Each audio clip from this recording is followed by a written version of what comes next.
Welcome back to the deep dive, everyone. Ready to dive into another exploration. Today, we're on a quest, and it's a big one.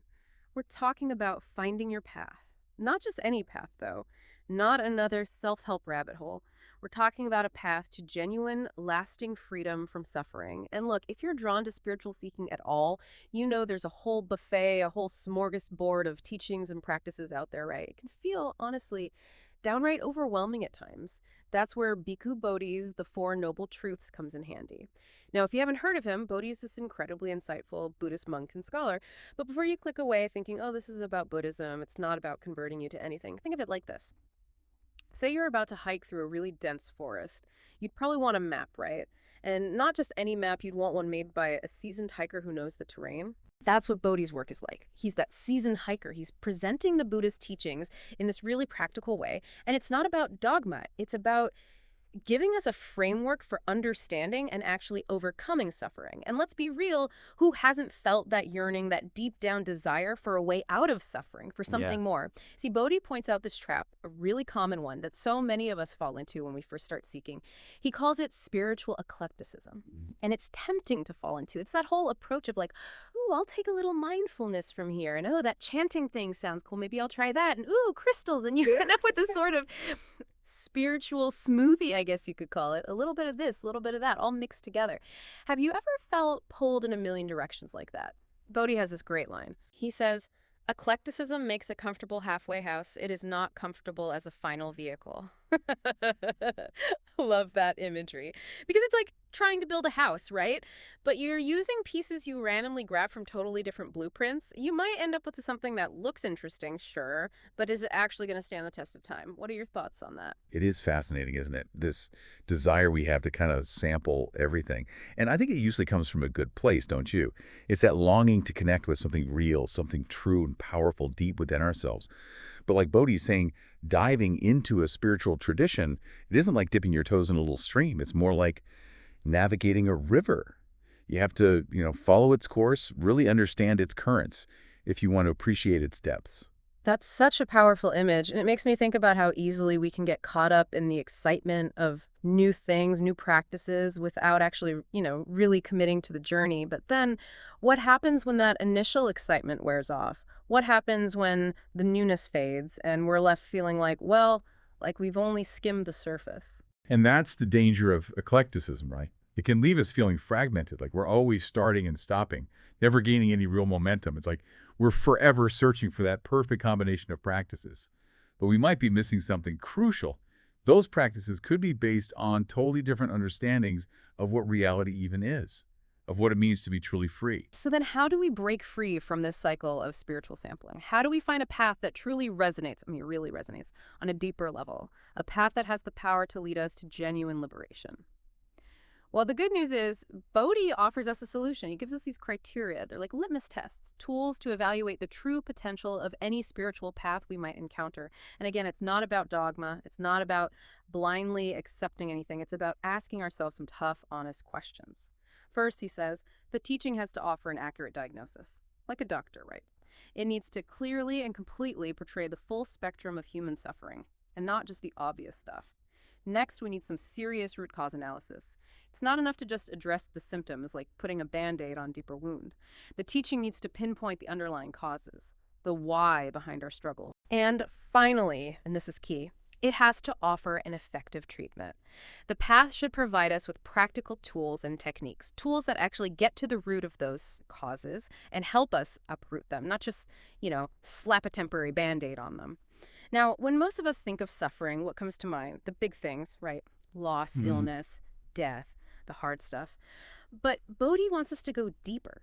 He dives into this Buddhist concept of dukkha, which is often translated as suffering, but it's a bit more nuanced than that. He's talking about the subtle but ever-present unsatisfactoriness that's sort of woven into the very fabric of our existence.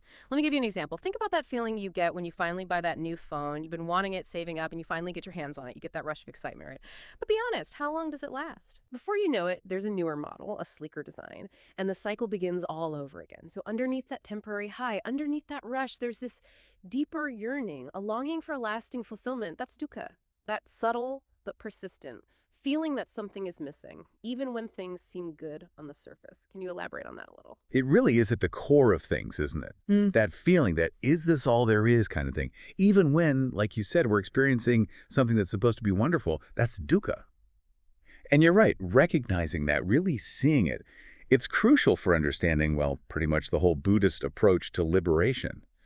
And here's the thing. This idea, it's not unique to Buddhism, this whole idea of a subtle, pervasive unsatisfactoriness. Thinkers from all sorts of traditions have been wrestling with this for centuries.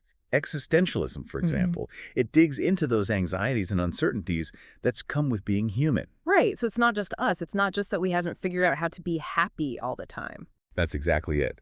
Dukkha points to this fundamental truth. Everything changes. Everything. Ourselves included, we're constantly changing. Everything around us is constantly changing. And clinging to things, to anything, as if it's going to last forever. Well, that's what causes the real suffering. Whether it's a new phone or... A new phone, a relationship, even our idea of ourselves. It's like, remember what you were saying earlier about rivers? It's like trying to hold on to the water as it flows past. Yes. And this is where the Buddhist concept of Tanha comes into play. It's often translated as craving or thirst. And it's this constant craving for things to be different than they are. We want the pleasant to last longer, the unpleasant to just disappear. And it's that craving, that thirst, that fuels the whole cycle of dukkha. So it's not about pretending everything's always great. No, not at all. And it's not even about suppressing those desires. It's about seeing them clearly, understanding them, and making choices from a different place. And that's where the effective treatment part of Bodhi's criteria comes in. Exactly. That's where the Eightfold Path comes into play. Ah, yes. The Eightfold Path. That's one of those things everyone's heard of. But I think it can feel a bit mysterious, you know? It's not like a set of commandments or rules to follow, right? Not at all. Think of it more as a training program for your mind. We train our bodies to be physically fit. Well, the Eightfold Path, it helps you develop mental and emotional fitness, which ultimately leads to greater clarity, more peace, more freedom from suffering. Okay, that makes a lot more sense. So instead of listing out all 8 factors, which we probably don't have time for, could you walk us through a couple that really show how this training program actually works, how it plays out in a person's life? Absolutely. Let's start with the first 2, which are really interconnected. Right view and right intention. Okay, those sound pretty important. They are, and they work together. Right view, you could almost think of it like putting on a new pair of glasses. Glasses that help you see reality more clearly, without all the distortions our minds usually add. I like that analogy, seeing things as they actually are, not how we wish they were or how we're scared they might be. Exactly. And once you start to get a taste of that, once you start to see things more clearly, well, intention, it kind of flows naturally from that. Because you're seeing more clearly, so you naturally start to act differently. Exactly. Once you start to see the mechanisms of dukkha at work, once you see how craving and clinging creates suffering, your intentions, what you're actually trying to do with your life, your actions, they begin to shift. So you're not as driven by that, what did you call it, that insatiable thirst for more, more? Exactly. You're less interested in chasing after that next hit of pleasure, that next shiny object. It's not about becoming some emotionless robot. No, not at all. It's about understanding your desires, your emotions, seeing them for what they are, and making choices from a wiser, more compassionate place. So you're not trying to get rid of thoughts and emotions entirely, you're just working with them differently. You got it. And that's really just the beginning. Remember, we talked about Tanha being the root cause of suffering. Well, the entire Eightfold Path is designed to help us uproot that Tanha. But not by pretending it doesn't exist. Exactly. Not by suppressing it, but by understanding it, and by skillfully engaging with our minds and hearts. Welcome back to the deep dive. It's great to have you back for the final part of our exploration. So, last time we were diving deep into Bhikkhu Bodhi's framework for navigating this whole world of spiritual teachings. We had our trusty guide, his book, The Four Noble Truths.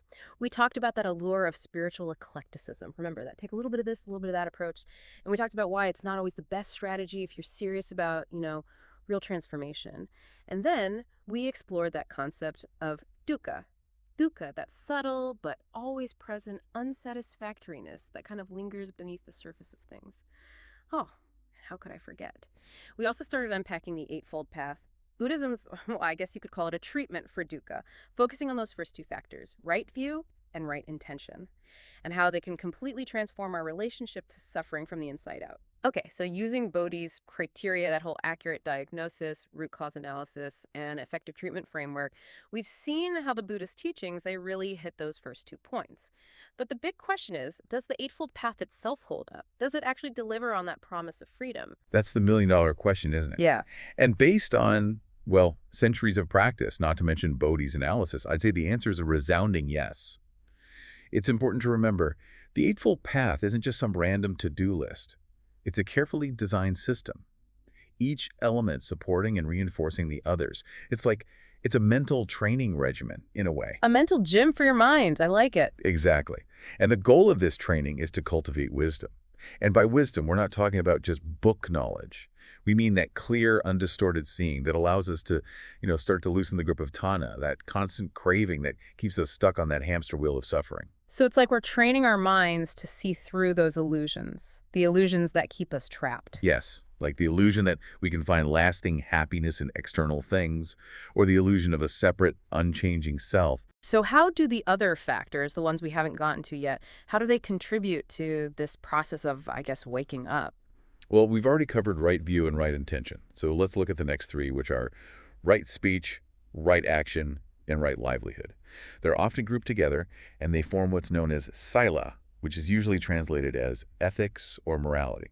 Oh, interesting. So it's not just about what's going on in our heads. Our actions matter too. 100%. Uh-huh. Think of it like this. Every time we speak truthfully, every time we act with kindness, every time we choose a way to make a living that doesn't harm others, we're creating more harmony, right? Yeah. Harmony between our inner world and the outer world. And this ethical foundation creates a strong container. And that makes it so much easier to cultivate the mental focus and clarity that we need to go deeper into the practice. So we're not just like trying to build our meditation muscles on top of a shaky foundation. We need a solid base. Exactly. Now, with that strong ethical foundation in place, we've got the next three factors. These ones work together to really refine our attention and help us deepen our insight. Right effort, right mindfulness, and right concentration. Okay, those sound pretty intense. Break those down for us. Okay, so right effort. It's not about forcing ourselves, actually. No. It's about cultivating a commitment to the path, but a commitment that's sustainable and, dare I say it, enjoyable. No pain, no gain, right? That's the old way of thinking. All right. Effort is about showing up consistently, yes, even when it's challenging, but it's also about finding joy in the journey itself. Okay, I can get behind that. What about right mindfulness? We had that one thrown around a lot these days. Yeah, it's become a bit of a buzzword, hasn't it? But its essence is really simple. It's about paying attention to this present moment, on purpose, without judgment. Easier said than done. Our minds love to wander, don't they? They do. But with practice, we can train that muscle of attention, noticing when we get pulled away and gently guiding ourselves back again and again. Less autopilot, more present moment awareness. Got it. And what about right concentration? That sounds, I don't know, kind of serious, like monk in meditation retreat serious. People sometimes misunderstand right concentration. It's not about emptying your mind or anything like that. It's about choosing a focal point for your attention, your breath, a mantra, whatever works for you, and gently but persistently returning to it again and again. It's like training a puppy. You have to keep bringing it back to its bed, gently but firmly. It's like we're training our minds to focus like laser beams. So it sounds like all these factors, they work together. It's not like we have to master one before we can move on to the next. Exactly. It's all interconnected. They support each other. They reinforce each other. It's a lifelong journey of learning and growth. This has been a truly illuminating deep dive. I feel like I've learned so much. Any final words of wisdom you want to leave our listeners with today? Just don't get overwhelmed. The path, it unfolds one step at a time. Start where you are, with whatever resonates with you right now. And approach your practice with a sense of curiosity and kindness, and maybe even a little bit of humor. Beautifully said. And to our listeners, as you go about your day-to-day, see if you can notice those subtle pangs of dukkha. Not to get lost in them, but just to greet them with a gentle awareness. See what you discover when you meet those moments with curiosity instead of resistance. Thanks for joining us on this deep dive into the Four Noble Truths. Until next time, keep seeking, keep exploring, and keep diving deep.